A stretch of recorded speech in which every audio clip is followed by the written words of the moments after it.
America की मुश्किल किसी एक मोर्चे तक सीमित नहीं है। यूक्रेन के इस महाजंग में भले ही वो सीधे सीधे नहीं लड़ रहा, लेकिन एक मोर्चा ऐसा है जहां वॉर हुई तो उसे खुद ही इस जंग में उतरना पड़ सकता है।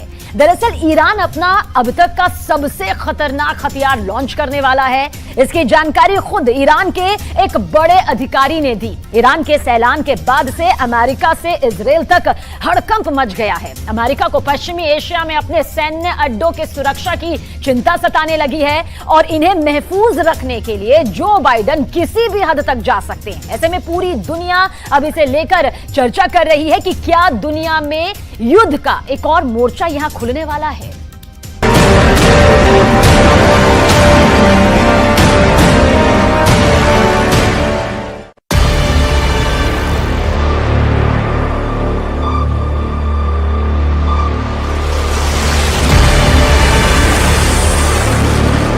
ईरान अपना अब तक का सबसे खतरनाक हथियार लॉन्च करने वाला है।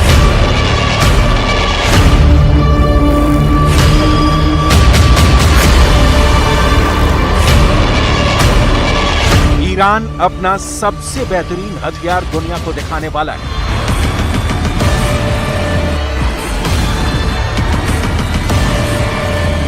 इसकी जानकारी खुद ईरान के बहुत बड़े अधिकारी ने दी है।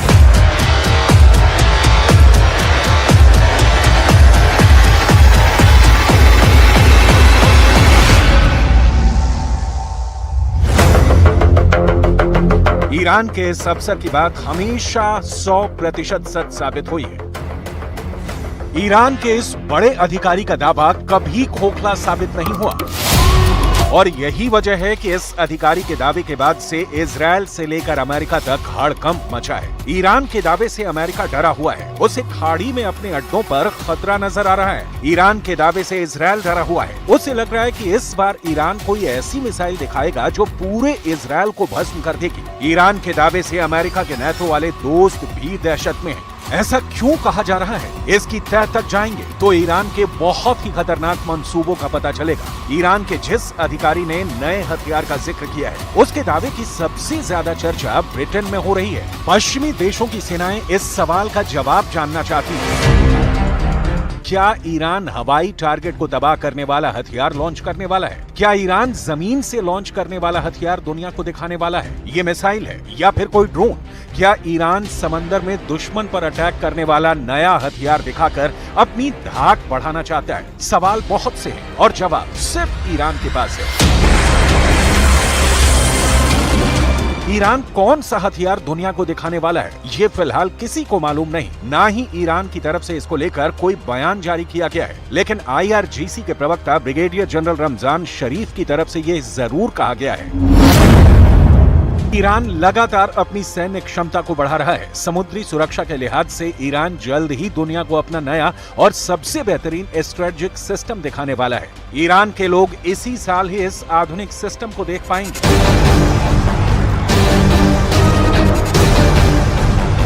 ईरान को हल्के में लेना अब तक पश्चिमी देशों की गलती साबित हुई है। ईरान बहुत बड़ी ड्रोन पावर है, ये सभी जानते हैं। उसके पास शाहिद जैसे खतरनाक सुसाइड ड्रोन है। पूरी दुनिया ईरान की ड्रोन पावर यूक्रेन युद्ध में भी देख चुकी है। ईरान के दिए ड्रोन से कैसे पुतिन की फौज ज़ेलेंस्की के गढ़ में धमाका कर रही है, ये भी सबने देखा है। हाल ही में ईरान ने मैक 13 की स्पीड से चलने वाली हाइपरसोनिक मिसाइल बनाने का दावा किया है। साथ ही दुनिया को खोरम शहर 4 मिसाइल भी दिखाई। इस मिसाइल को लेकर ईरान का दावा है कि ये मिसाइल बहुत ही कम वक्त में लॉन्च के लिए तैयार हो जाती है। इस मिसाइल की रेंज 2000 किलोमीटर है। इस मिसाइल का ऐलान करते हुए ईरान ने अमेरिका और इजराइल को सीधी धमकी दी। इस मिसाइल की रेंज में पूरा इजराइल आता है तो उसकी ये मिसाइल पश्चिम एशिया, खासकर फारस की खाड़ी क्षेत्र में मौजूद अमेरिका के किसी भी सैन्य ठिकाने को तबाह कर सकती है।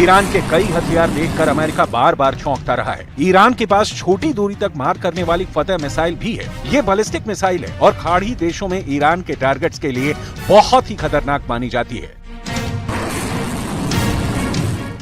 ईरान जानता है कि उसकी दुश्मनी इजराइल और अमेरिका जैसे बहुत ही शक्तिशाली देशों से है। एक तरफ अमेरिका है जिसकी सेना दुनिया में सबसे ज्यादा ताकतवर है, तो दूसरी तरफ इजराइल है जिसकी सेना आधुनिक हथियारों से लैस है। ऐसे में इन दोनों देशों से टक्कर लेने के लिए उसे अपनी सेना की ताकत को लगातार बढ़ाते रहना होगा। फिलहाल ईरान की सैन्य ताकत की बात करें तो उसके पास 5.25 लाख की आर्मी है, उसके पास करीब 500 फाइटर जेट हैं, ईरान के पास करीब 400 छोटे बड़े पानी के जहाज और फास्ट बोट हैं, ईरान के पास 3700 टैंक हैं।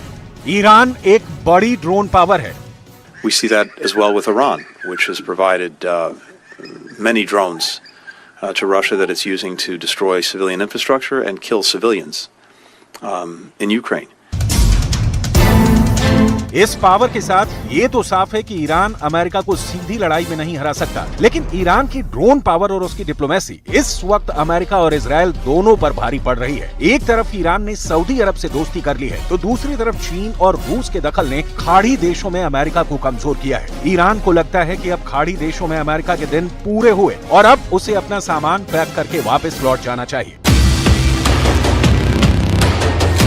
लेकिन अमेरिका वापस लौटने की जगह ईरान के पास अपने खतरनाक लड़ाकू विमान तैनात कर रहा है। स्ट्रेट ऑफ हॉर्मुज में अमेरिका ने अपने F-35 और F-16 जैसे फाइटर जेट को तैनात कर दिया है। सबसे बेहतरीन डेस्ट्रॉयर USS थॉमस हडनर को मिडिल ईस्ट में तैनाती का आदेश व्हाइट हाउस से जारी हो चुका है और यही ताजा तनाव की बड़ी वजह भी बन गई है, क्योंकि ईरान किसी भी कीमत पर अपने आसपास अमेरिका की दखलंदाजी नहीं चाहता। इसलिए अक्सर वो इस इलाके में अमेरिका के फाइटर जेट और शिप को निशाना बनाता रहता है।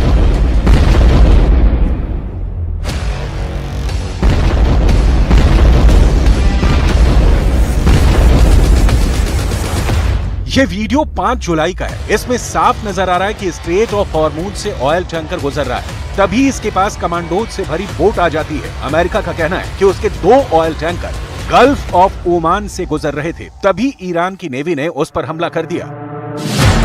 अमेरिका का कहना है कि पिछले 2 सालों में ईरान ने अमेरिका के कम से कम 5 कॉमर्शियल शिप को सीज किया, जबकि कई को परेशान किया गया। आपके लिए इस वक्त ये जानना भी जरूरी है कि आखिर दुनिया के नक्शे पर यह कौन सी जगह है जहां से दुनिया के करीब 20% समुद्री ऑयल टैंकर गुजरते हैं। स्ट्रेट ऑफ हॉर्मुज ये एक ऐसा बेहद छोटा रास्ता है जहां से आधी दुनिया का तेल व्यापार होता है। कई देशों के लिए तेल इसी हिस्से से होकर ट्रांसपोर्ट किया जाता है। साथ ही दूसरे कई तरह के व्यापार भी इस रास्ते से होते हैं। स्ट्रेट ऑफ हॉर्मुज संयुक्त अरब अमीरात और ईरान के बीच एक संकरा समुद्री रास्ता है, जिसे युद्ध के हालात में ईरान कब्जा करके बंद कर सकता है। यही अमेरिका का सबसे बड़ा डर है।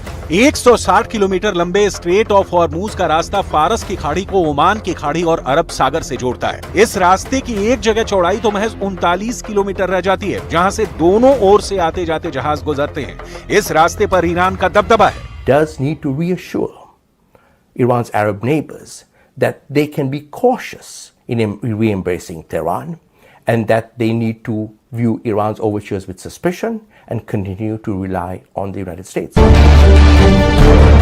स्ट्रेट ऑफ हॉर्मुज में ईरान अमेरिका और उसके साथी देशों के कमर्शियल शिप ही नहीं बल्कि उसकी महाबली नौसेना को भी अक्सर परेशान करता है। दोनों के बीच बहुत दादागिरी देखने को मिलती है। ईरान अमेरिका की नौसेना को यहाँ अपने लिए खतरा मानता है। यही वजह है कि अपने जहाजों को सुरक्षित पैसेज देने के लिए अमेरिका अपना सबसे खतरनाक लड़ाकू विमानों को यहाँ तैनात करने का फैसला किया। तो वहीं अमेरिका से टक्कर लेने के लिए और दुनिया के नक्शे पर अपनी धाक जमाने के लिए ईरान लगातार अपने हथियार गोदाम को बढ़ा रहा है।